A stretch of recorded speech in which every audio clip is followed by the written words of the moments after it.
Hi guys, and welcome back. And it's Blackie, and today I'm visiting with my good friend and mentor Grouch McGowan again. Thought we'd just talk a little bit, and many of you have asked to listen in, so sit back, relax, and enjoy the conversation. Okay, first question I want to throw at you. Sure. Canoe. Yeah. What is your preferred type of canoe and why? I like a 16-footer, Mm-hmm. good fiberglass. Mm-hmm. I want a V-keel. Mm-hmm. A V-keel gives me the stability to stand up in it and fly fish, or stand up in it and shoot ducks. Mm-hmm. Where if you got a rounded keel, which is for whitewater Mm-hmm. primarily, and you can really make one dance Mm-hmm. and go sideways easy and all, get around rocks. Mm-hmm. That thing will just turn upside down with you in a minute when you start casting with a fly rod. Now, you prefer fiberglass over aluminum or Oh, some yes. other material? Yes, I like fiberglass. Mm. Aluminum, you drop anything anywhere and it vibrates just forever. Yeah.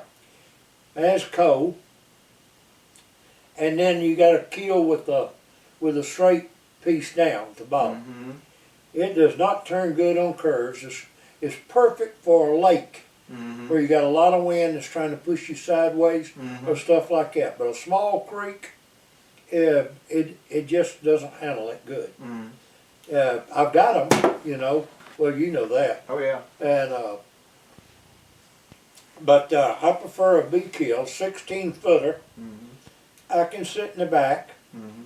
I can put my rucksack up forward, and generally I'll take a 3.5-gallon bucket Mm-hmm. and I'll fill it with sand, Mm-hmm. and that gives me a perfect balance. Mm-hmm. I went down and bought these rubber mats Mm-hmm. that a woman would put in front of her stove or what have you. Mm-hmm. Put those in the bottom. When my dog lays down, now my dog is insulated from the cold of the water. Mm-hmm. Plus, anything gets dropped, I don't have that vibration or noise. Yeah, it does make a lot, and it does help dampen a little bit when you're going along, you're paddling, you're getting that little wave rattle on the Yeah. side. It'll dampen it down like that. Yeah. I don't care for an aluminum canoe for the same reason, because they're great for a livery or something, of renting canoes for a lake Yeah. or whatever, but they're loud. Every little thing hitting them, they blow too easy. You can't shift your weight in them. When you're fishing, if anything, like I said, hits the bottom, you might as well be banging on a pot with a hammer. It's just way too loud. And I had one canoe that I had for like, I don't know, 4 or 5 months. And it had come off of one of the lakes. There was somebody was renting them up there at Lake Fall, and he went out of business and sold them, and I got it. And I didn't have it hardly, like a few months. And I got rid of it for that damn reason. You couldn't hunt, you couldn't fish with it. It just made too much racket. And that shiny aluminum reflected the light up in your face, so it was just in constant glare. And I just didn't care for it at all. Now, you said a 16-footer. Yeah. What do you think is a faster canoe, a longer or a shorter canoe? All right. I've never been in a hurry. Mm-hmm. Now, I had an 18-footer. I gave it to you. Right. Green. I used that canoe in the boundary waters because I was going to be out for a while. Mm-hmm. And I carried a lot more food and Mm-hmm. store it up forward and what have you. And I think if you look at that one, it might have snaps on the side where I made a cover and I could snap it on there. Mm-hmm. And that, because the boundary water, sometimes you get a wind and you got 3-4 foot waves. Yeah. And it was to keep the water out of the canoe. Splashing over the side. Right, splashing over the you. side. And I used that in the boundary waters 2 or 3 different times. Mm-hmm. And then, of course, we used it down here. It didn't handle, because it was longer, it did not turn quite as fast on a creek. Mm-hmm. And because of that, every once in a while, whoever was in it would run up on a snag or Mm-hmm. a log or what have you. Mm-hmm. I've got a 14-footer. You have to be pretty good to do a 14-footer by yourself. They'll really dance for you. Mm-hmm. You can make them do anything, but they're too short except for a day trip and to play in. But 16 I found is good for 2 or 3 days on the creek. You can haul your stuff there or in the swamps. And the V-kill. Well, have you ever played with kayaks in it? Oh yeah, I used to have a sea going.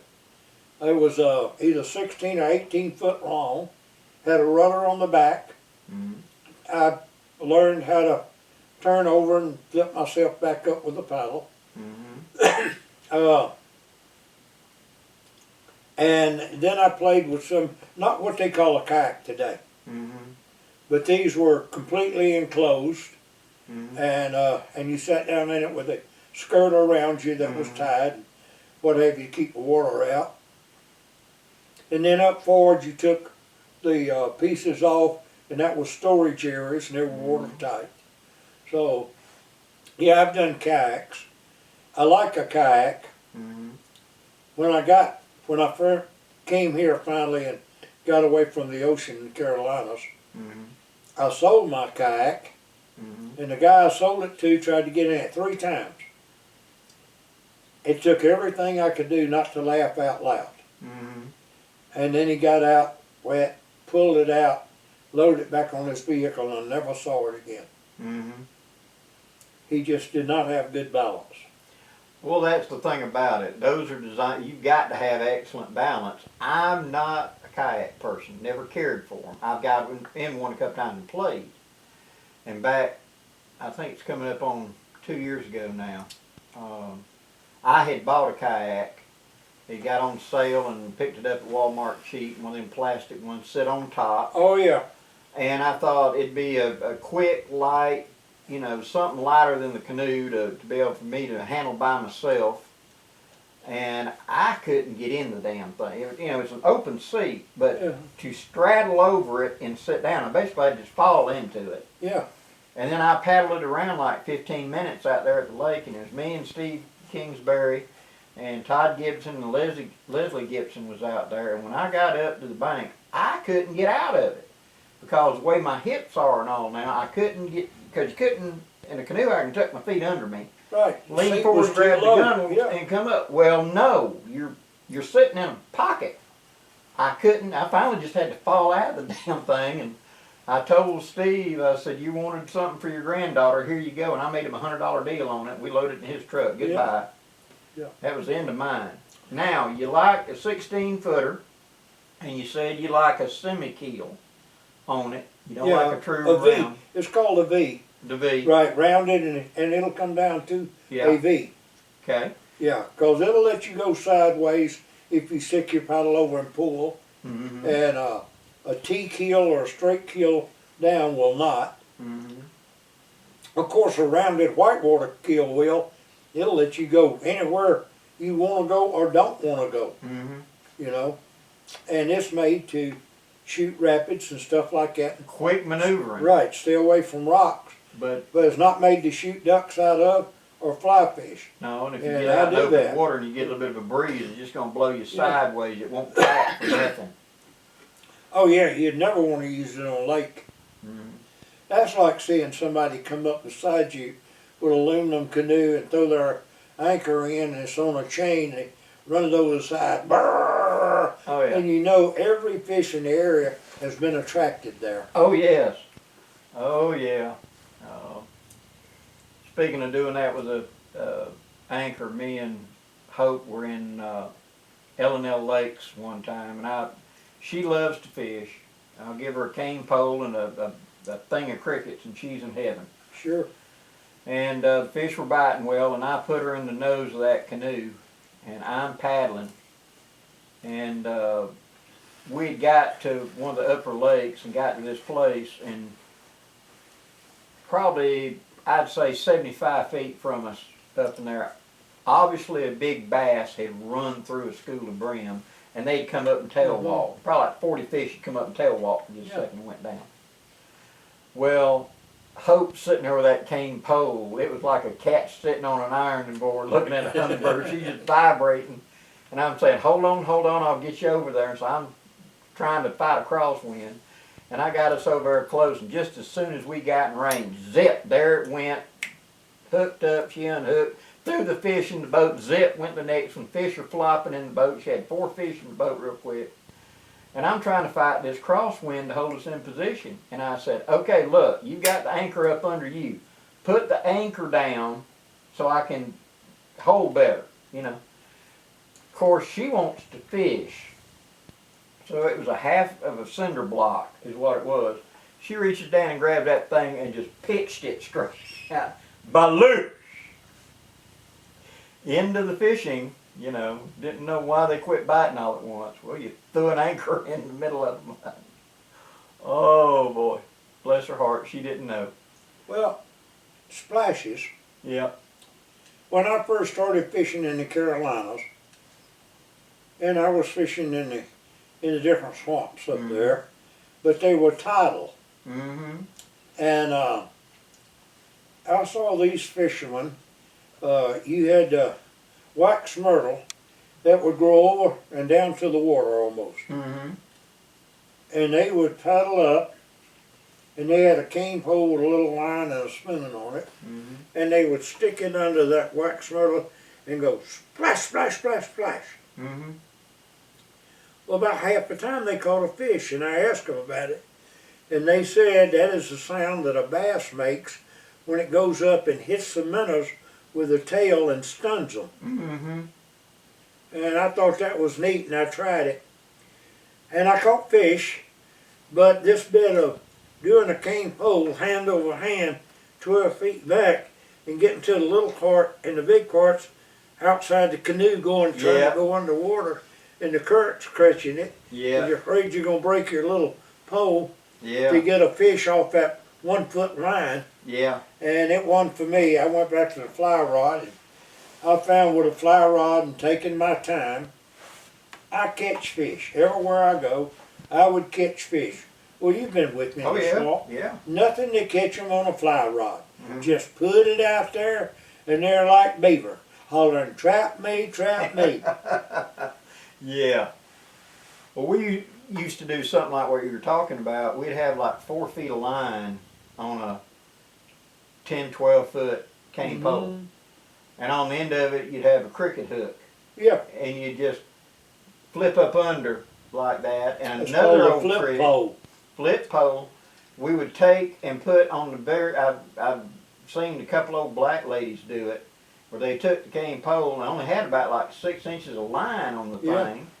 And they, on the very tip of the pole, they'd put a little bit of white tape and something else, some thread to attract attention.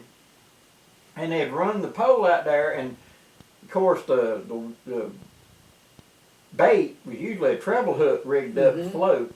And they'd just take the tip of the pole and go tap, tap, tap, tap, tap, tap, tap. Just the tip of the thing would tap the water. Yeah.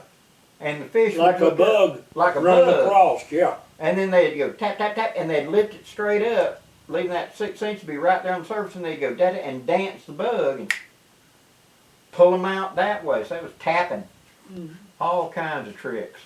Well, of course, there's many ways to fish, as there are many different types of fish. Some of them are effective. Some of them are real ain't. effective. Yeah. Then again, you can't always, you can't ever leave out explosives. They do a real good job too. Something to get them to come to the surface.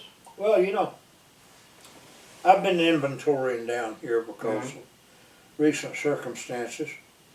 And I inventoried my leather day pack the other day. You've seen it 1,000 times. Every time I got in the canoe, I threw it in there. The only thing that was added was be the food for that day. And I was going through it. Extra compass, net hammock. In it right now, it's been on my belt, my kukri and my hunting knife I got when I was in Africa. I like that wide blade that's shaped out like that.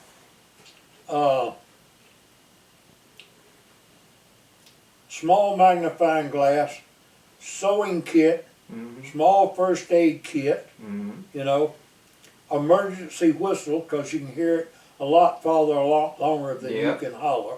Mhm. I mean, everything in there was common sense. In fact, you saw them on the table today. 2 condoms. Mhm. Ann used to buy a gross of condoms, 144, and send them to me about every 6 weeks in Vietnam. Mhm. You can unroll one, and they're so stretchy. You could completely cover an M14 rifle with it, and tie a knot in the back, Mhm. put a pinhole back there, Mhm. push all the air out, and it'll shape the rifle. In the first round, that thing would split and just roll out the way. Mhm. And you had a weapon perfectly clean with no water and no mud in it. Mhm. You could take it and put it over maps, and they didn't get wet. Mhm. When we went in the rice paddies, and what they fertilize them with is not good for you. And all the guys had blisters or sores. They would take those and roll them over their feet so they wouldn't get infections. Mhm. It just had a pair of socks. Mhm. You can take a pair of military socks, Mhm. put them in it, tie a knot in it by the pinhole, squeeze it, and they'd come out smaller than your fist. So where you had 1 pair of socks, you could now put 4 or 5 pair in your pack. And just, common sense. And also sent me tampons. Mhm. Because if Doc couldn't get to us, or he did, and a guy was bleeding real bad, now the military uses them, we just take them, tear them open, and stick in that hole.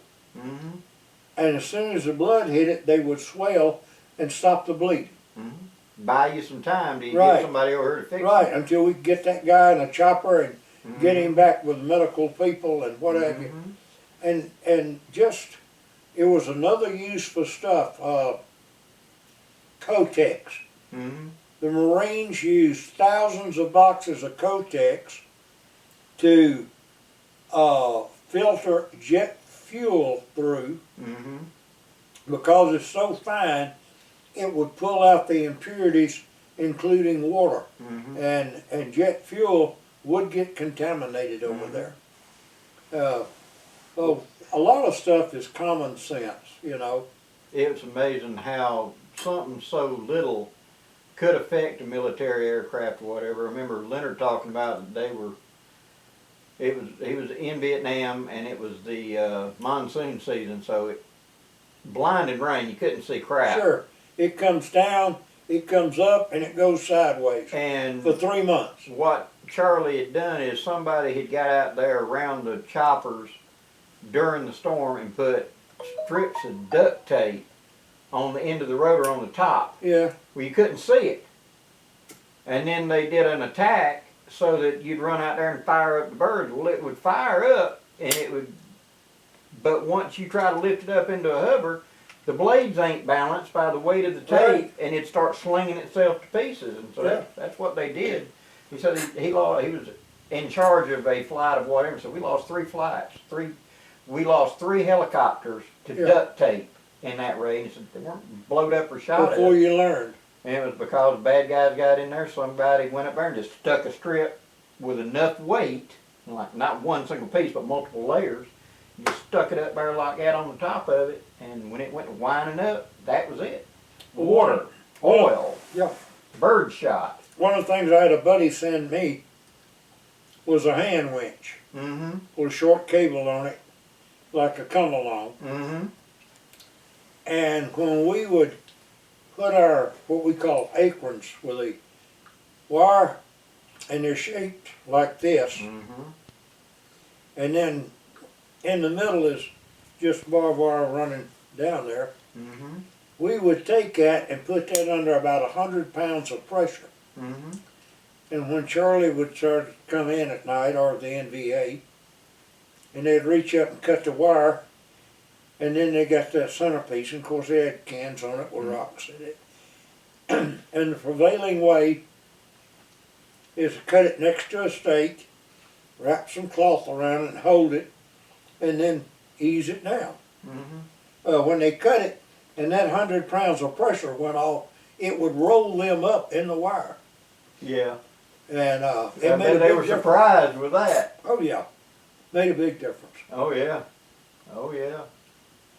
But now, back to talking about canoe a minute. Mm-hmm. You take a wooden box that was a piece of plywood, and it was, what was it, a 2x6 around it, and you put sand in that, and that's what you built your little fire in. Right. What I did was I made myself a 16-inch square. Mm-hmm.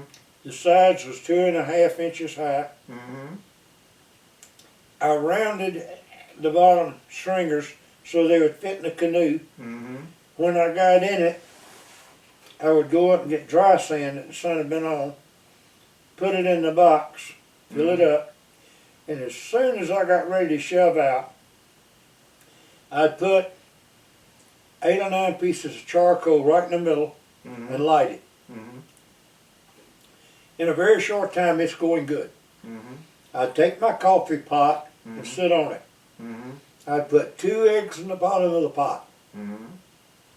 When it perked, I had hot coffee and 2 soft-boiled eggs. 2 poached eggs, yeah.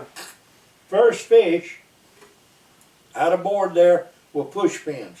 Mm-hmm. I took him, split him open, washed the guts out, laid him down with the scales and skin still on him, put the push pins in, rubbed salt and pepper and a little oil on it, propped it up in front of my charcoal, and he'd cook, and then I could pluck the flesh off, leaving the skin and scales intact. So in the mornings, inside of an hour, I had had eggs, fresh fish, and hot coffee, and was still playing with my fly rod Still fishing. or the old 36 caliber squirrel gun behind me, Mm-hmm. and make them come there too. Oh yeah. Oh, and speaking of making come, Mhm. that's my 50 caliber flintlock. Mm-hmm. Watching the film Last of the Mohicans, because this is a copy of Daniel Boone's rifle. Mm-hmm. I think it's 3/16 of an inch shorter, but Mm-hmm. that's what Daniel Day-Lewis used in that movie. Mm-hmm. They had gotten it from that company, and Mm-hmm. he was carrying old Make 'em Come. Mm-hmm. And of course the name of that is because I shot deer with all the time, and I Mhm. made them come to the table. Mm-hmm. And The I shot, deer you see in the initial pan in, he shot that one though with a handgun. right. I shot that one with a pistol, Mhm. 50 yards, Mhm. and kept it because the horns were Perfect. perfect, symmetrical. Well, your family and my family were a lot alike. You didn't I never mount shot many of horns, them. right? Yeah, we don't eat horns. Right. So In fact, I preferred to shoot a doe. better food. Right. Really? It was more. The meat was less. Gamey. Well, I never had a gamey problem because my deer would never run, so their blood wasn't hot coursing through the veins. Mm-hmm. And then when I took it back to the cabin, and had that big tripod there with the pulley on it, Mm-hmm. I'd pull them up the right height, split them open, gut them, wash them out real good, prop them open, and then pull a bug bag over them Mm-hmm. and leave them for a day or so, and then go out and take my skin and all off. And then when I cut it up, I didn't butcher to butcher. Mm-hmm. I butchered to eat. Mm-hmm.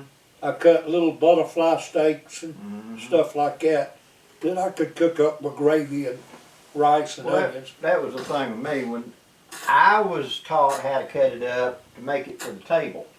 It Mhm. wasn't, can you cut this steak, can you whatever? No, I know how to cut the meat to make it edible size, Right. yeah, but, so I never learned to do any of that stuff. I didn't either. I I got a son that can. I oh can't. yeah, well when I learned to not even gut it, because I would take the deer and roll it over on its back, and I would come in the groin and cut all the way around the ham, then roll it over, cut up on the back, take the 2 hams off by just cutting it all the way up, and then I would split it from the knee to the groin, go around and peel the meat off, leaving the hide on the outside. Sure. Peel it off, and then those went into the backpack, towed out, the 2 of those. Then while he's on his belly, I'd take the back strap out of him. We ain't got no belly meat to speak of down here, no Yeah. rib meat in the whitetail in Alabama. Then I took the 2 front hams, then I took the 2 neck, and then the last thing I would do was I took this up under here, because that was oftentimes given to the dog or whatever. Yeah. That was it. I mean, that was all Yeah. the usable meat on him. Yeah. I didn't have to gut him because, yeah, I'm messing the tenderloin on the inside, but it's that big, and I want to get all of this for 2 pieces of meat the size of a hot dog. Well, I used the neck, I ground it up and made sausage. Mm-hmm. And I took my ribs and we soaked them and we barbecued them real good. And like you said, they wasn't much meat, but everybody loved gnawing them, and the dogs love those rib bones. Oh, yeah. And it cleans their teeth and it's good for them. Oh, yeah. And Well, it comes Yeah. down to whether but now you got to through- remember, I tanned all my hides. Yeah. You know, I made clothes out of them. I made my my Mhm. daughter-in-law's wedding dress. Well, Made now, my son's buckskins. you'll remember, because I had got in with you back then, I was wanting to learn brain tanning, and you said, sure, get 4 or 5 hides, and we'll do brain tanning. And I went out to Fort Rooker, and I wanted to get hides. Well, they were getting a lot of deer off Rooker back in them days. And of course, the average person cleaning, he could care less about a hide. He's just trying to do it. Well, I was trying to actually, you teach me how to do buckskin. And so I got a brain cell after about 2 hours of this crap. And I put a little cardboard inside it, said, I'll clean your deer for $20. Yeah. Well, then I got to peel the hide off. See? And so they'd come up and we'd get it on the thing, and I'd take the hide in one piece, and then I'd clean the deer for them. And half of them would start about halfway through the process. You know, all I want is this and this. If you want the rest of it, Yeah. that went in the back of the truck. So I ended up at the end of that day with 8 hides, and I think it was like 4 deer worth of meat. Where I don't want that, you can have that, and etc. So I had called, and I kept the heads because I wanted the brains. And I remember I called you up, and I said, I've got the hides and I've got the brains. And you said, you got 4 deer this year? I've got this many deer and this many brains. Right? I said, does the game warden need to be notified? No, these were legally got, dude. It's okay. He done thought I done went Rambo and, took a herd or something. An animal, rabbit, Yeah. squirrel, deer, have just enough brains to tan their hide. Yeah. You've got to boil the brains. Mm-hmm. If you not, you can get what they call rabbit fever, and it can kill you in a day. One of your sons got bad sick. He got it, and I knew what it was, and we got him to sick bay, but and because of that, and just to be safe, I bought commercial kits after that.